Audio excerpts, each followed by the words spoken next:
అన్నట్టు చెప్పుడు మరిచిన వల్ల తెలంగాణ సీఎం రేవంత్ సారు మంత్రులంతా టెంట్ కింద కూర్చొని ధర్నా చేస్తున్నారట గజనగాం కాడ. రాష్ట్ర ప్రభుత్వం మాకిచ్చిన మాట నెరవేర్చాలి అని డిమాండ్లు కూడా చేస్తున్నారట. ఆగో సీఎం సారు మంత్రులు టెంట్ కింద ధర్నా చేస్తున్నారా? రాష్ట్ర సర్కారు వాళ్ళ డిమాండ్లు తీర్చాలనా? ఏం చెప్తున్నావమ్మా? అసలేమన్నా పొంతన కుదురుతుందా నువ్వు చెప్పే ముచ్చట అని తిడుతున్నారులే. అయితే మీరే చూసి రాపోరు ముచ్చట ఏందో.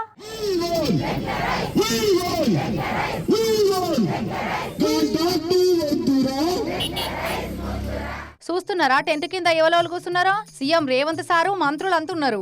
అసలు కథ ఏందో అర్థమైంది కావచ్చు ఇప్పటికే.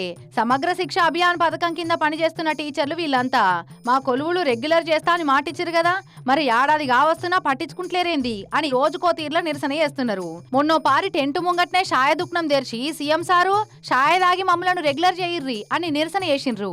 ఇక మళ్ళా నిన్న ఇట్లా మాస్కుల నిరసన చేసిండ్రు. తెలంగాణ సమగ్ర శిక్ష ఉద్యోగుల సంఘం ఈ రోజు గౌరవ ముఖ్యమంత్రి మంత్రి మండలికి సంబంధించినటువంటి కాంగ్రెస్ ప్రభుత్వం మొత్తం సమగ్ర శిక్షకు హామీ ఇచ్చి సంవత్సరం గడుస్తున్నా ఇంకా నిర్లక్ష్యం చేస్తా ఉన్నది. అటు ఆదిలాబాదు, నల్లగొండ, నిజామాబాద్కి వెళ్ళి కూడా గట్టిగానే ర్యాలీలు ధర్నాలు చేసుకుంటా నిరసనలు తెలుపుతున్నారు ఎస్ఎస్ఏ పంతులు పంతులమ్మలు.